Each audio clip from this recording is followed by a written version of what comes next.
Welcome, everyone, and thank you for being with us here today.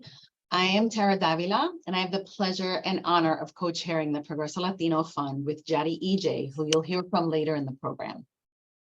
I'm also a clinical social worker with over 20 years of experience serving the Latine community of Connecticut as a psychotherapist, and I assure you that the panel that we have for you today is outstanding.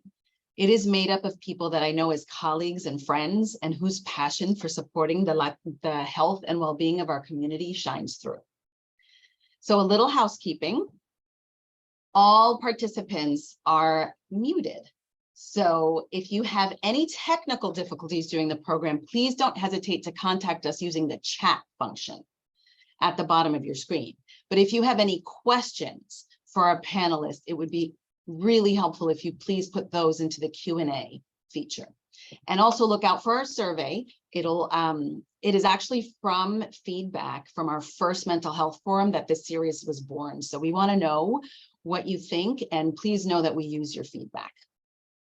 So the Progreso Latino Fund, which for the last 20 years has inspired Latine philanthropy and has brought people together to promote and support our culture, celebrate our leaders, and educate our children through scholarship, and provide charitable grants to programs and services for us, for and with our community, is who is bringing you this program today. And as I said, it's been an honor to be a part of this organization and to help co-chair. And we really are so grateful that you chose to be here with us today for this important conversation in our series of forums, which has been focused on providing information to help break down the stigma, to normalize the seeking and accepting of behavioral health services in our community. And so PLF, the Progreso Latino Fund, is a fund within the Community Foundation. The Community Foundation was established in 1928, and it's the community's permanent endowment and one of the oldest and largest in our country. It has been largely built by the charitable legacy of people who wanted to ensure that programs and causes that matter most to them will be supported today and forever.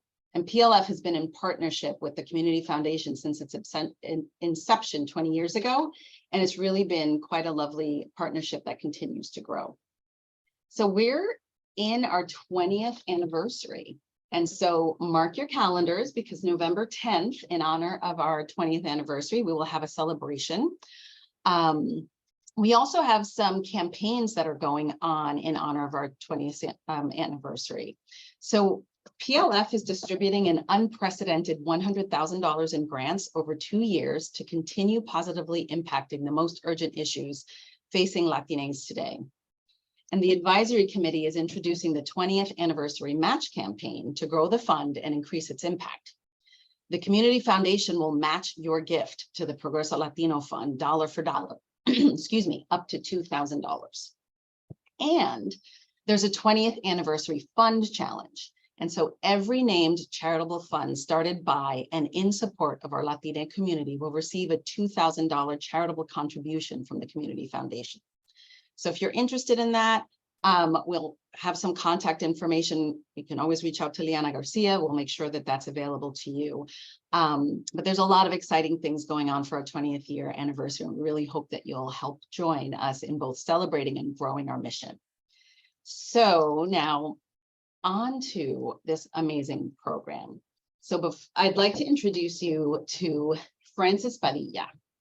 Frances is going to be our moderator today, and she is the recent past president of the Universal Healthcare Foundation of Connecticut, where she served in various leadership roles since 2004 and as president since 2012.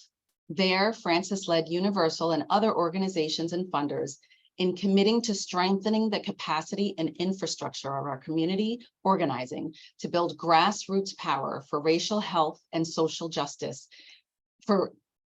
in Connecticut over the next decade. A great source of pride for Frances is the progress achieved in the state to expand coverage to immigrants regardless of documentation status. So currently, she advises the Community Health Equity Accelerator Initiative of the Office of Health Equity Research at the Yale School of Medicine to act on health equity issues in New Haven and beyond. Frances is also a coach in the Trauma-Informed Anti-Racism Learning Collaborative of Clifford Community Care Center. Other commitments include the advisory committee of the TOE Youth Justice Institute at the University of New Haven, and the board of Vital Capital, a nonprofit community development lender to federally qualified health centers nationally. She's a graduate of Wesleyan University and holds a master's degree in public administration from the Harvard Kennedy School. In 2018, the University of New Haven conferred an honorary doctorate for her contributions to health policy advocacy in Connecticut. She lives in New Haven with her family. She loves to spend time with her many adorable grandchildren. She's got 4 beautiful grandchildren, and on her diverse interests. So we are just thrilled. And another thing to know is that Frances is also one of the founding members of PLF. So we are thrilled to have Frances and all of her experience to help lead us in this conversation. Thank you, Tara. When I sent my bio, I didn't expect the whole thing to be read, but I appreciate the introduction, and I'm so excited to be back to be able to moderate this fascinating discussion that we're going to have.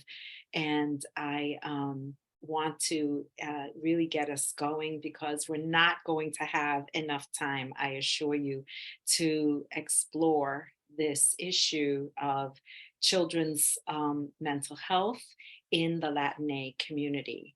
I want to start off by introducing our panelists, who are each in their own way amazing professionals and human beings. I would like to start with Yohanna Cifuentes, although on your screen here, let me start with Hector Chaidez Ruacho, who's a clinical instructor of social work at the Yale Child Study Center. And following him is Dr. Yohanna Cifuentes, Vice President of Anti-Racist Practice at Clifford Community Care Center. And after her is Dr. Carla Marin, Assistant Professor at the Yale Child Study Center. So we have some amazing individuals here today, and the 4 of us are going to have a conversation. I want to invite everyone who's participating to put your questions into the Q&A, and I like to moderate this as a conversation. I track the Q&A, and I will draw questions from the Q&A as we go along. Although I too will have questions that I am going to pose to our esteemed panel. So thank you, Tara. Thank you, Jadi, very much. And let's get started. Can I invite Hector, Yohanna, and Carla to please unmute yourselves and show up on your videos. Thank you. Much appreciated. So bienvenidos a los tres. I am very happy that we have this opportunity to have this conversation that an hour, it just isn't going to do justice to, as we talked about during our prep. But I want to kick it off by asking you each to reflect for a few minutes on what you have learned from your experience serving Latine children, teenagers, and their families. And I'd love to start with Yohanna, you. Good afternoon, everyone. So this is going to be a great conversation. And yes, it is not going to be enough time to discuss everything there is to discuss about working with the Latine community. So for me, I think I've had the opportunity and privilege of working with monolingual Spanish-speaking families in New York City. I worked in Puerto Rico for 5 years in a partial hospitalization program. And then here in Connecticut, I've had the opportunity to work both in Norwalk and now in New Haven. And I think that based on those experiences and in the different areas that I've worked with, the themes are similar because of our culture. Having worked with families that come from a collectivist culture is great, obviously, because it's a different frame of reference. having worked with families that have experienced so much trauma and difficulties and challenges in their own countries. Some of them obviously came for better opportunities, and some of them were forced out of their countries. And so the intergenerational trauma and experiences that they've had in their own countries, and then adjusting to a new country, a new language, have really shown me how resilient and how strong the families are, and how we need to, when we work, focus on all the positive cultural aspects of the families that we work with. Mhm. Thank you. That asset orientation is so critical. All right, Hector. Thank you. Hi everyone. I'm so glad to be here and share space with all of you. I think on my end, I have to start by maybe, because you can't do this work right if you don't talk a little bit about yourself. And for me, one of the identities that I think has informed my therapy work with the children and families that I work with is my immigrant identity. I think that even my immigrant identity started in my family before I was even born. Both my grandpa and my dad were migrant farm workers in the fields of California. So there was a lot of those experiences that were had, and I'm always very prideful to speak about those parts and those identities, especially with my dad, who was also had his activist hat on while he was a migrant farm worker and worked through the movement of the United Farm Workers led by Cesar Chavez and Dolores Huerta, which is always a big pride in our family. But I think really my own immigrant experience of moving from being born in a little small town in Mexico, which, had a lot of stigma surrounding mental health and just really, not having any type of mental health care around, informed to me, a lot of the experiences that sometimes some of our families have in the work that we do and some of the children do as well. I think similarly, my Latino male identity and the ability to speak Spanish, I think have been gifts for me in serving our Latina families. Just being able to witness at times Latino fathers and teens being open to speak about their feelings for the first time in front of another man it's really almost beautiful to be able to kind of witness that beginning part of their journey to healing, as well as bearing witness to a little bit of what Yohanna was mentioning in the resiliency, almost for lack of a better term, like that forced resiliency that has to happen despite of all the struggles and the multi-generational forms of trauma, but just seeing that and being witness to that. I also think, though, that there's some areas of concern, in serving some of these children and families that, I think share or spotlight some of the difficulties in our mental health system, whether it's the lack of representation in mental health system to where we don't have enough Spanish speaking clinicians to serve our communities, and we don't have even enough education to provide our Latina Spanish speaking clinicians with the tools that they need to do the work in Spanish. That I think it's vital that we make a push in that direction. But I'll leave it there for now, as I'm sure the conversation is gonna be very, very much oriented in a lot of those areas. Absolutely. We'll pick up on a number of these themes already. And Carla, I invite you to join in. Good afternoon, everyone. I'm Carla Marin, as Francis said at the beginning, I'm an assistant professor at the Yale Child Studies Center and also a licensed psychologist. And I'm really thrilled to be with you all today and to have this really important conversation about child mental health in our Latina community. I also would like to share a little bit of my background because I think like all of us and like Hector noted, our background and our histories inform the care that we provide to our families. And so I also a first generation immigrant. My family and I came to the US, came here as a child, and we settled in Miami, Florida, where I essentially, really grew up and where I had my undergraduate and doctoral training. And I'm proud to say that I am really a result of public education in Miami and public university education. I attended Florida International University, which serves a really large Hispanic community.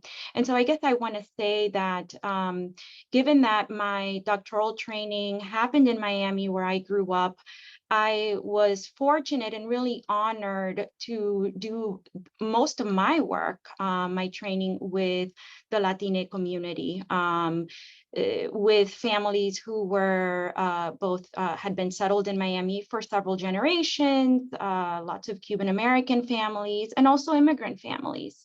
And because my training focused on anxiety in childhood and adolescence, those were sort of the primary problems that I was working with, and really and providing, what I found interesting now that I'm also in New Haven and been here for 10 years is that given my training, and I was in Miami for, for a good part of my life, essentially, I was able to work with these families and do really incredible work providing evidence-based practices. And when I came to New Haven, and I've been with Yale for 10 years now, I noticed such a stark difference in terms of access to care, I guess sort of family sort of, perceptions of mental health and even evidence-based practices. And I guess, I think we're also in this work because we're all hopeful and we all can, feel like we can make a difference. And I really want to bring that to the forefront, talk about evidence-based practices in a way that reaches families here.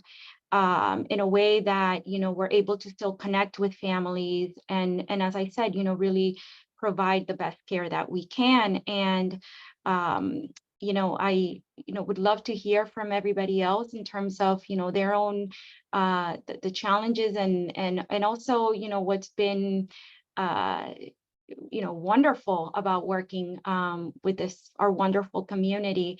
And I think it was Yohanna, you said, we come from a collectivist, right, culture, and that's something that I really kind of embody in my work, and thinking about how abuelos and tias and uncles and cousins, how they can also be allies, in terms of thinking of the care that we provide to these incredible families. So yeah, I guess I think I'll leave it at that for now, and excited to start the conversation and hear from you all. Excellent. Thank you so much, Carla. Thank you, Johanna and Hector. So we, for our audience, we have had some conversation before today to really kind of parse out some themes that we want to explore. And all three of you have touched on themes that we have identified already. And I want to start with the importance of there being clinicians who are Latine and who come from backgrounds that families and their children can relate to, and whose lived experience, right, does offer the opportunity to build trust, right? Because we've discussed how important trust is to the relationship that is necessary for folks to come into care and for folks to engage. So I'd love to have a discussion for the next few minutes about how this idea that each of you identified of showing up as who you are as an entire person with all your background in the therapeutic relationship is different. You talk about evidence-based practice, Carla. And we've also discussed Western education, right? How is Latine-oriented evidence-based practice different? And where are the conflicts that you encounter? So this is a conversation. We're not doing a panel presentation. I'm going to ask any one of you to jump in right now to respond. Well, I guess I'll jump in, since you touched on one of the points that I made earlier. I think when we think about traditional sort of Western evidence-based mental health, psychiatric or psychological care, there's this notion that we have to maintain very strict boundaries between, right, ourselves as clinicians and our clients.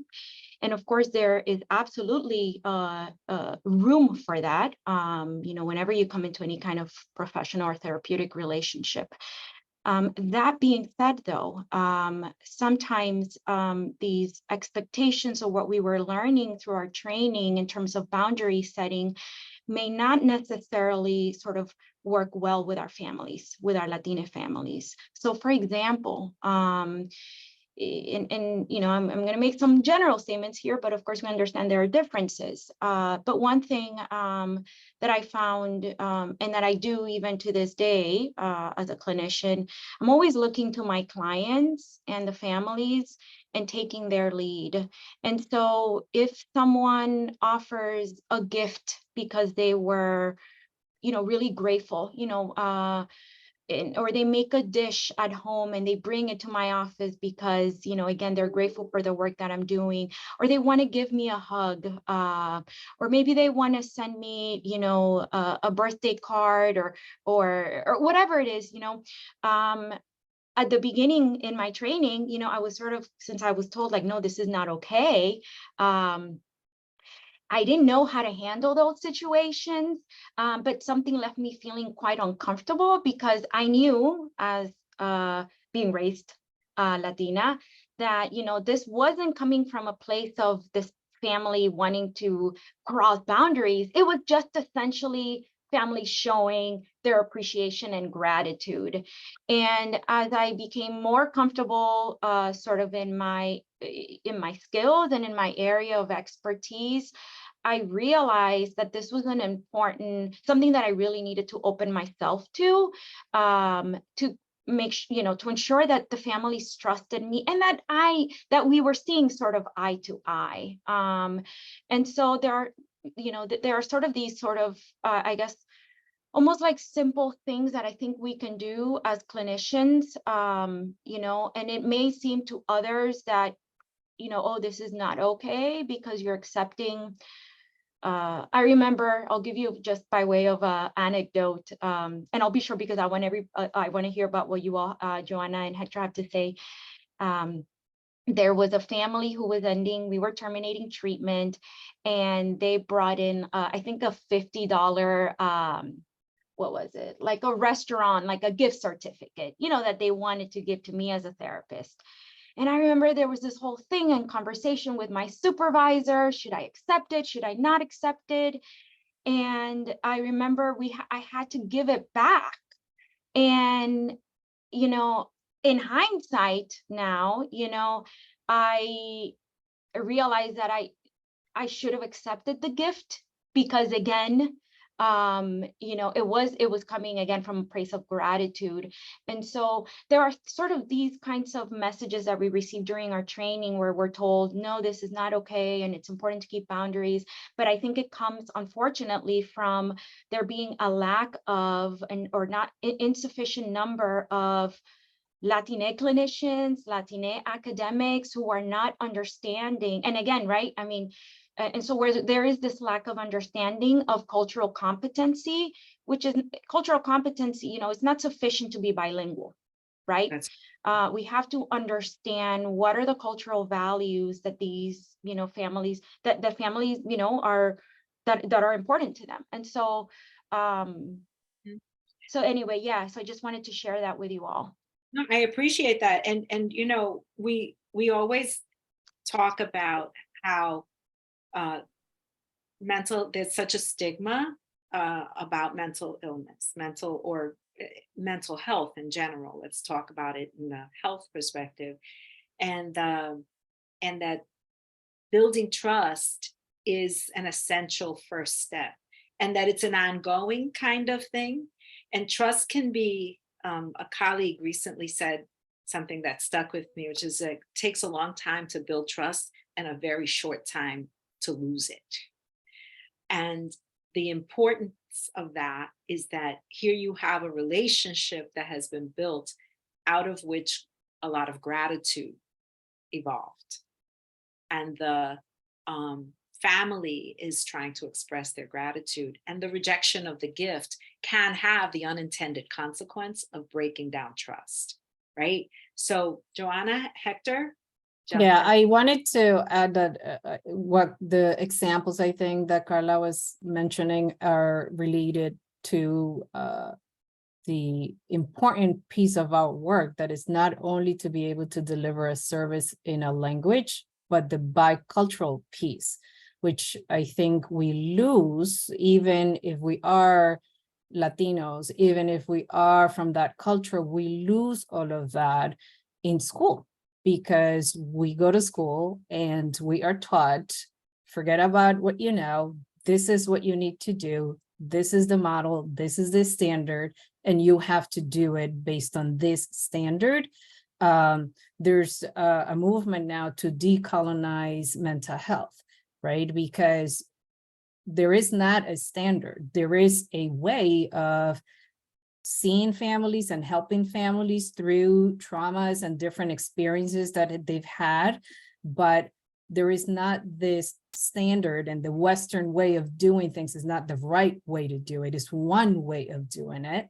And through our own acculturation and then assimilation, we then, this is I think the part that we as clinicians coming into the field have to be very aware of, that we then start to have these experiences where what we were taught in school is not what's going to work in the field once we start working with our families, because we begin to then identify, wait a minute, what they taught me in school is not really working. And we had them begin to identify that. For me, the first example was related to beginning to establish a barrier almost between you as a therapist and expert and the families, and that as soon as you see them, you extend your hand to prevent them from coming in too close to you or to hug you. But what does that do for our families in terms of their cultural background on our own, and for us to then not be able to do what we think is right for our families? So I think that that's an important piece for clinicians to not only be able to speak the language, but to join in the culture and not put it aside as, oh, this is my culture, but I'm putting it here because now this is my therapist hat and I have to do what they taught me in school, because that is not the right, and it's not the right approach because of what Carla was saying, in that there aren't many of us yet teaching. And so the methods they're teaching is a method for a specific population, which is not our own. Mm-hmm. Well, yeah, so powerful what you've just said. Not many of us are teaching, and that is so critical. And I know, Hector, that you're a relatively recent graduate, right? So you have gone through your educational experience and are making your practice your own at this stage. I'm really anxious for everyone to hear about your particular approach your practice, particularly as a Latine male, working from your male identity? Yeah, so there's a few pieces, and I agree so much with what Yohanna and Carla mentioned, because it's so true, and it's still true even for me as a recent graduate, that I feel that schools and master's programs are still not doing what they need to do to really create health equity, because it's about health equity. It's about mental health equity, where we're not providing our Latine, Spanish-speaking communities with the same level of care that we're providing our English-speaking families, specifically our white English-speaking families. And I feel that, you know, it's very concerning, even the point of training clinicians in English, and just because they speak Spanish, assuming that they're going to be a good Spanish-speaking clinician. I think that's a mistake that should be stopped, and there should be more people like us, you know, incorporating parts of the training that some of the clinicians that are Spanish speaking, to benefit, and really to benefit the community. I think that on my end, I definitely, the way that I've practiced in this few years that I've been practicing, is really bringing my own identity, my own culture into the room, and as well as using the cultural humility lens, right, with our families. I think that, to me, you know, my mom and my grandma shared a wealth of dichos, of proverbs, that were often used, you know, in the times, as I mentioned, like, you know, originally from a little town, and that didn't have any type of mental health care. But some of those dichos, some of those proverbs were really the way to try to support and heal the community in a collective way, right? You didn't have access to a therapist, but you did have, you know, a mom or a sister or an aunt that would come and tell you, attempt to reframe something. For example, we want to use like the context of CBT, and reframing through a dicho, you know, no hay mal que por bien no venga, you know, cada cabeza es un mundo. And for me, in the practice of with children and families, even though a lot of my kids, even like the Spanish speaking kids, don't really know a lot of those dichos, but they you know, mom and dad are even happy that part of the culture, our culture, is being brought into the room. And I think that's valuable, because then, as you were mentioning, Francis, like, we're creating that trust in a way that feels more organic, where they feel represented in that part of, like, you know, that their culture is being represented in the clinical room. And I think that is very, very vital to the work that I feel that, you know, it's just not taught in multiple spaces, or at least it wasn't taught in my educational background.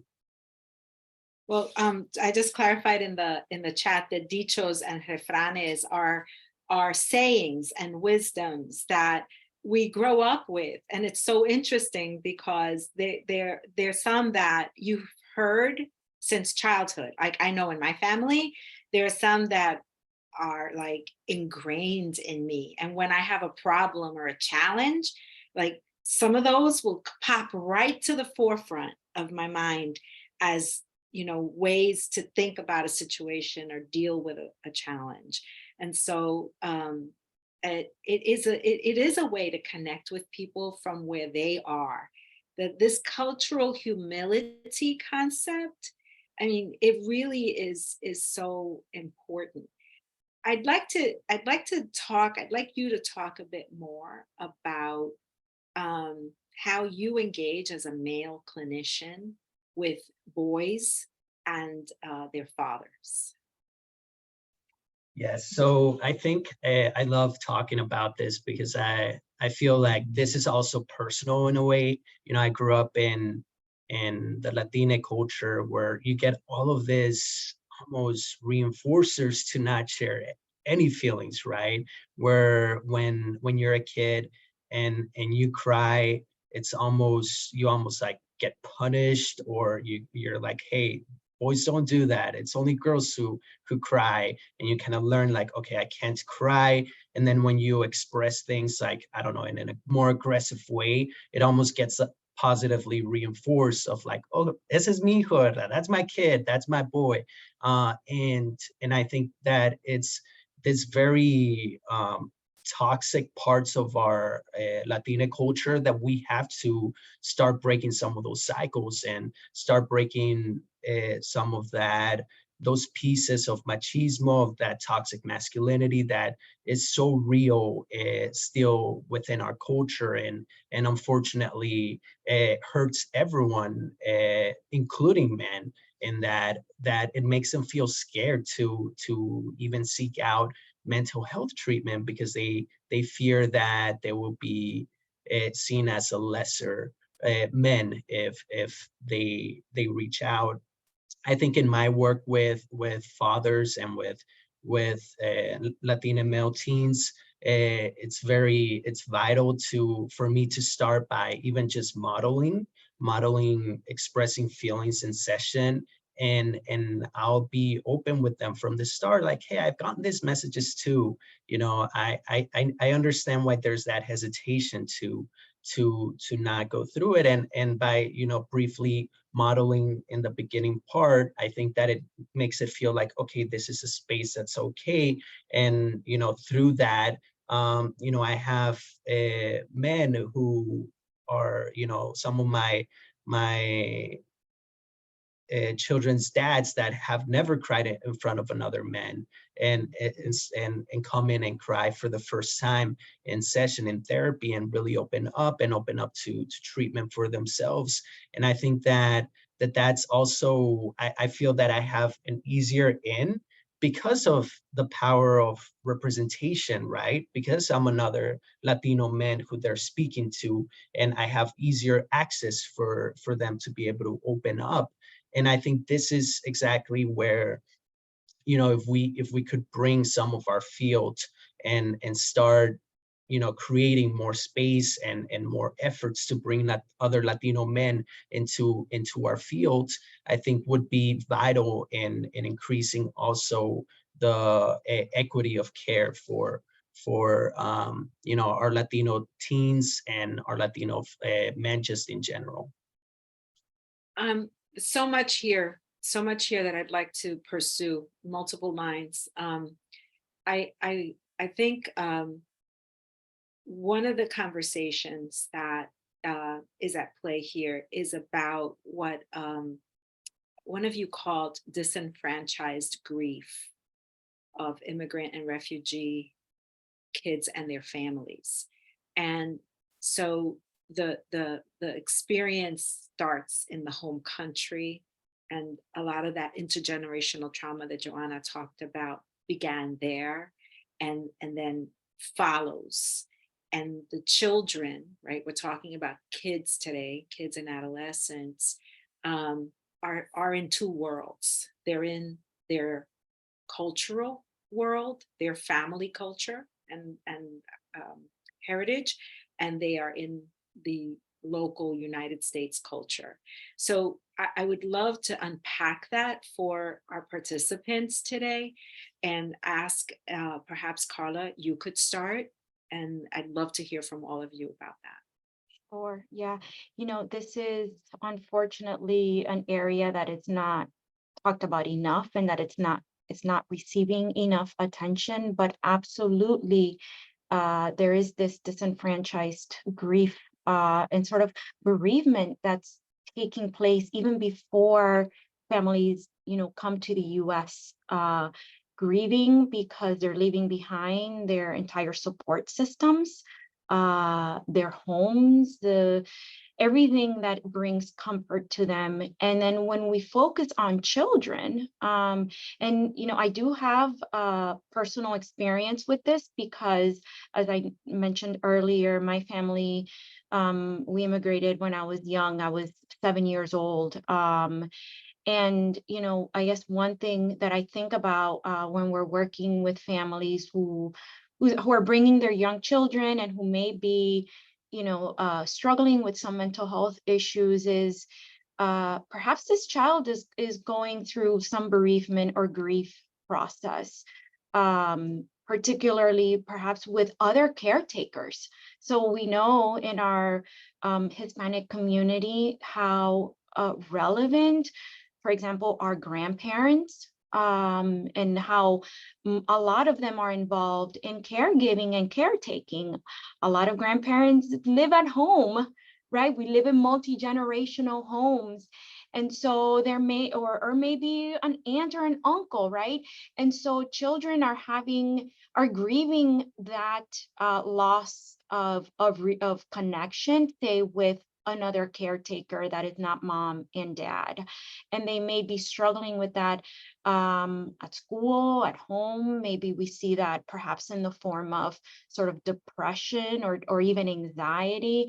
And I wish we talked about this more. And in fact, I wish there was more research around this. I have not seen anything really related to this about that loss of, again, right, like a caretaker. I know I had that experience because I was very close to my grandmother. She was almost kind of my parents were married anyway, but they worked outside the home, and it was my grandmother who was feeding me and taking care of me. And again, I would love for this to be addressed in therapy and recognized, really, and again, I think it goes back to what we were saying earlier about there being, not yet, Joanna, so I love how you say that, right? Like enough, there being more of us, right? Doing the teaching and the training of future clinicians. I mean, this is just one piece of it, right? I mean, there's so many layers, in terms of building cultural competency. I think we've touched upon, several of them. Hector talking about like the, toxic masculinity in our community, right? And sort of accepting gifts and things of that nature. But yeah, I mean, just giving you some of my thoughts on this. Yeah, I would add to that. I came here when I was 14, and I think that part of that grief is your inability to express that you've lost anything, because the thought of the family is, we're bringing you to have a better life. We're bringing you, this is a great gift for you. So that in itself erases any kind of ability on your end to show or speak to any kind of grief about leaving what you've known as your neighborhood, your family, your relationships, your friends, your school, and how different the system is once you come here, right? How different things are. And for as a teenager, for your parents not to understand the system, and for you to have to navigate a brand new system all on your own, because there's no one around that can help you, really. And so learning a language, learning a new system, and a new educational system. I remember, for example, I came from a school where there were trees and lunch was outside, and we were able to play freely and just go everywhere within the school. And I came to New York City to a school that I thought was a prison, because they had gates everywhere, a security guard that would yell at me all the time if I was going to the bathroom, "Where's your pass?" So the shock of how things are so different, and the acculturation, right, process that you have to have as you're learning a second language, as you're understanding a system, and that you don't have support at home because your parents want you to continue to live the way things were, but you have to move on.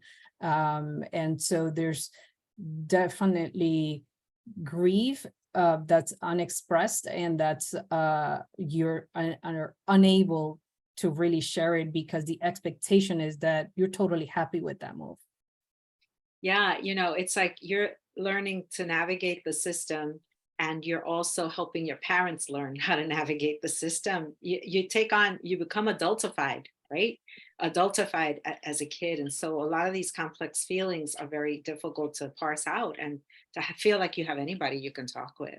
There's a question in the chat, in the Q&A, and I want to encourage everyone. I noticed that there are comments in the chat, but I want to encourage folks to use the Q&A. It's easier for me to track one, not both. But Dr.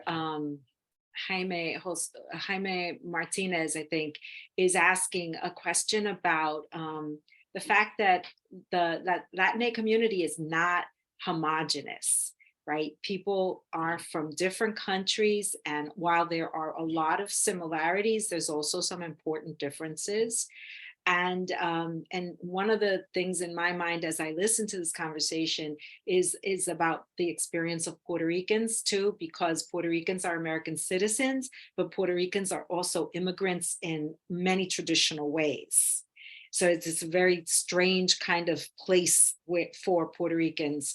And so the question that Dr. Martinez has is, I wonder if you've encountered difficulties with the diversity of the Latino community when approaching the community for mental health treatment or interventions directed to children. Any of you?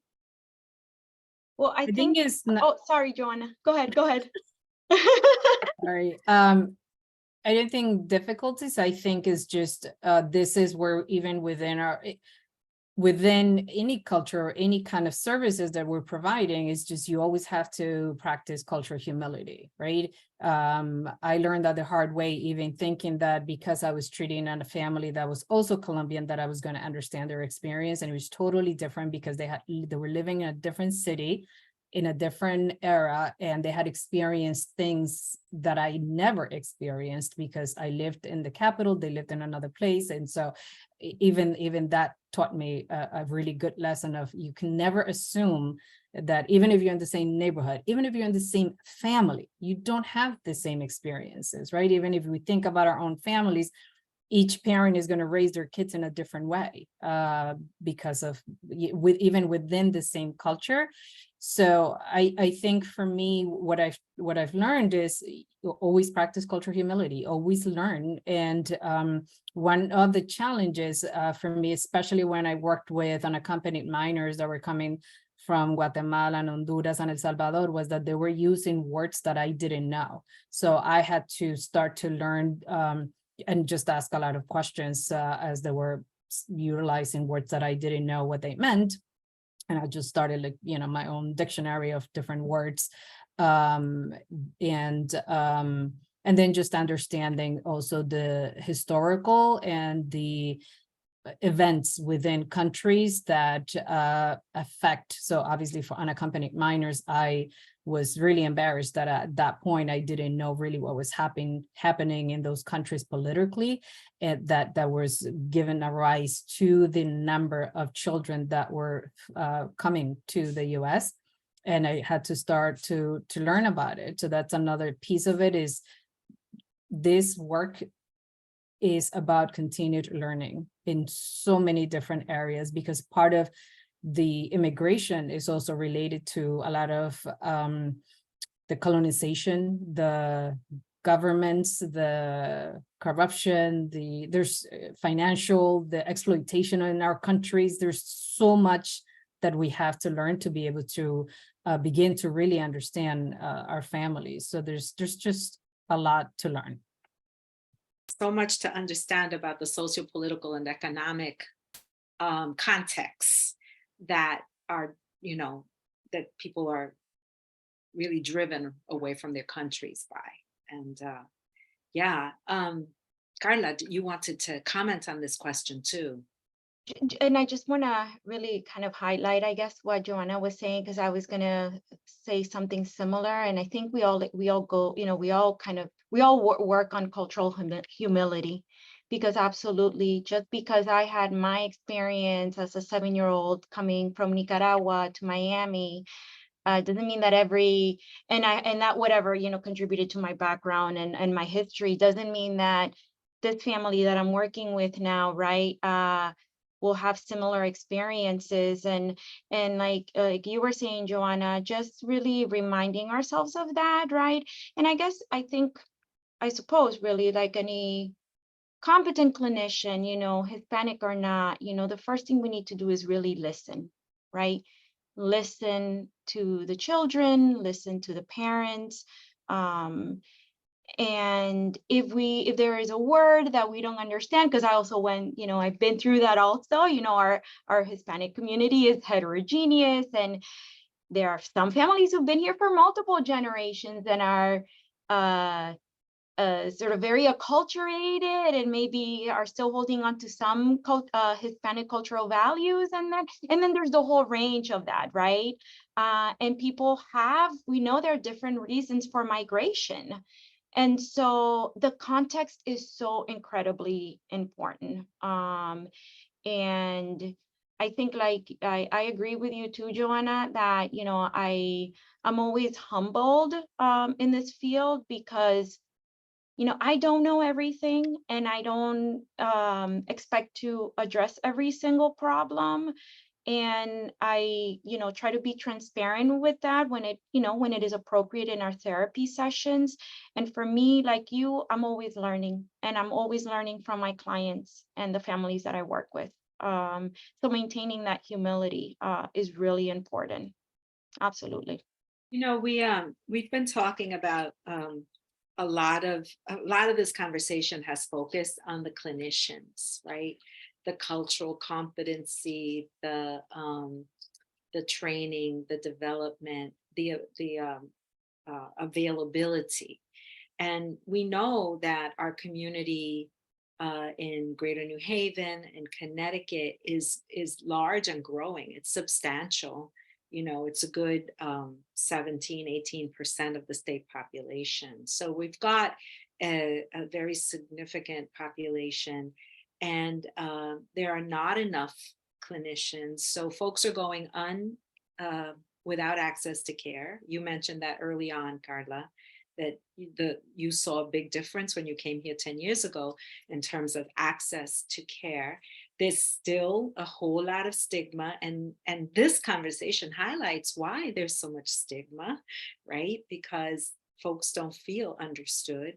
And so there's also vicarious trauma that clinicians experience from, you know, Latine clinicians wanting to serve the community.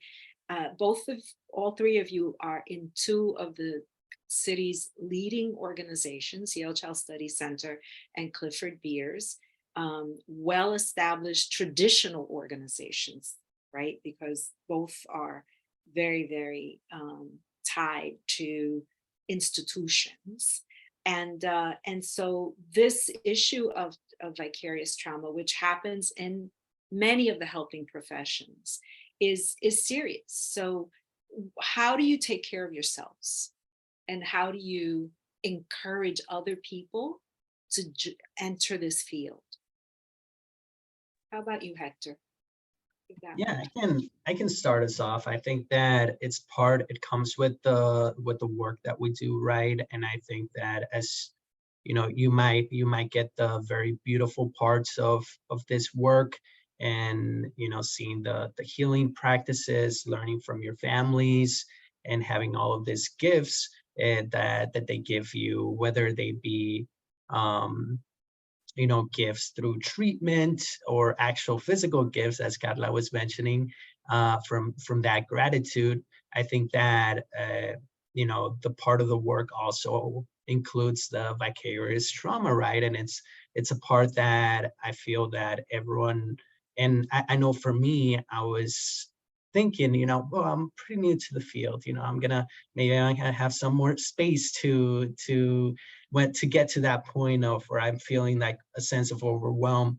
But I think that when you're doing the work, especially with our Latina community, which has such a extensive history of trauma in a lot of the cases, you have to take care of yourself, just as you're telling your families to take care of themselves. And that includes, you know, seeking your own mental health treatment if you're at that point where you need it. I think there's stigma about mental health in Latina community, and then there's stigma about mental health even among clinicians, because we're clinicians, right? We should know how to take care of ourselves. We should have all the coping skills, and you don't. You need, you know, you need that professional sometimes to kind of guide you to be in relationship with you, so that you can develop, you know, and keep those healthy boundaries and healthy practices I know that to me has been very helpful in my own practice. I know I'm a better clinician because I go to therapy,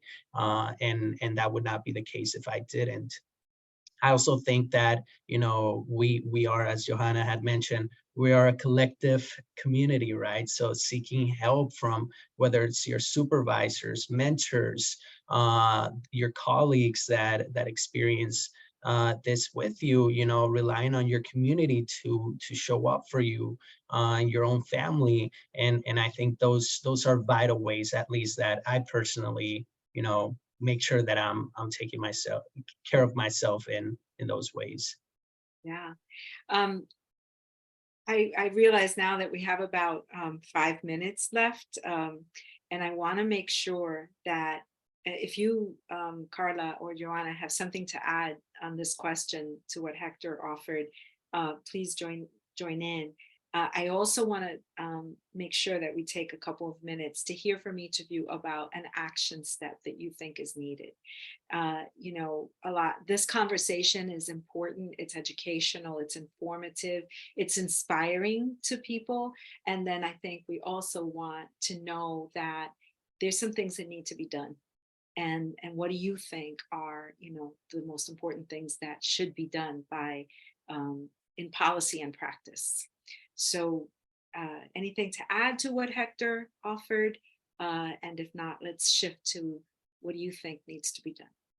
Yeah, I can make a connection between those two, because one of the areas that adds to our stress as clinicians is not really having the support at work and having to do interpretation, translation, you know, all the advocacy and additional work, and double and triple the work that our counterparts who do not speak other languages. So I think that adds to our plates, not only hearing the trauma, the intergenerational trauma, all the different areas of like where our families live currently, what they're exposed to because of poverty, the work environments, depending on whether they're documented or undocumented, the additional stressors and stigmas and racism, everything that they have to, and that we are also experiencing being part of that culture. So is the parallel process between understanding what they're going through while we may be also going through the same in our own work, in our own environments. And so really building systems of support for ourselves at work so that we can advocate to also have our space where we're going to be able to have some learning. And not only that, but one of the areas that was really hard for me when I started out as a clinician was not having a supervisor that understood the culture and that would give me recommendations that I didn't feel really fit the family's need. And that was hard because then I didn't have the support. I felt like it was more detrimental to share what my families were experiencing with somebody that really didn't understand the environment that they were in and their experiences. And the other part of it is having a supervisor that speaks our language so that we can just speak freely and not have to then translate what the families are saying, because you can also lose a lot of things in translation. So really supporting organizations to help develop leaders within the organization so that newer clinicians can have the support and be really aware of all these other areas that are added to clinicians who are bilingual. Thank you so much for that. Particularly this notion of having supervisors that are also bilingual and bicultural. Yeah. Carla. Yeah, I mean, I was thinking about this question because, well, I mean, where do we start, right? What are some action steps, right? And Yohanna, you brought up some really important ones. I find that absolutely we need more clinicians who are bicultural, who are identify as Hispanic, Latino. We don't have enough to serve our community. And another thing that I think is important for me, just in terms of my work, and I guess I mentioned it earlier, is how do we increase access to care, right? Given some of the challenges that we've already discussed today in this conversation. And I think about, well, perhaps there's a way of kind of leveraging some technology, social media, digital sort of ways of connecting with families. One, to address the stigma, right? So that they see folks like who look like us and speak Spanish and have this background, sort of talk openly about mental health in childhood and adolescence.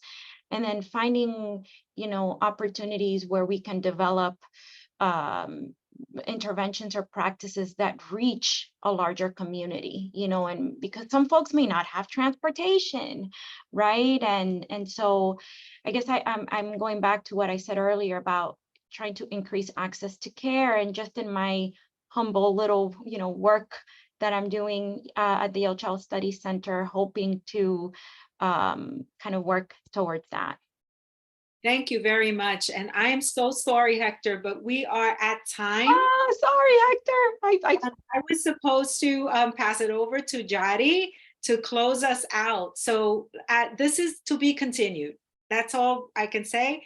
And certainly the reason we're having this series is because it's a conversation that really needs a lot more unpacking. Thank you. Mil gracias to all of you. And Jadi, it's all yours. Thank you. Thank you, Francis. Thank you to our panelists, Dr. Marin, to Dr. Cifuentes, and to Hector, right? A part of why PLF hosts these events is to just get the conversation going, to give you some information, and hopes that you all take this away and engage with others. One of the things that I heard loud and clear was that we have to take care of ourselves, and this idea of collective community. We are a community, and how do we lean on each other to ensure that we're practicing with humility, that we remain open to learning, and that we leave space to think about how our stories, background, and history inform our practice. And I know that not all of us on the call are clinicians, but I think that translates into any piece of work that we're talking about. And so, because I'm very short with time, I just want to remind you all again that this is the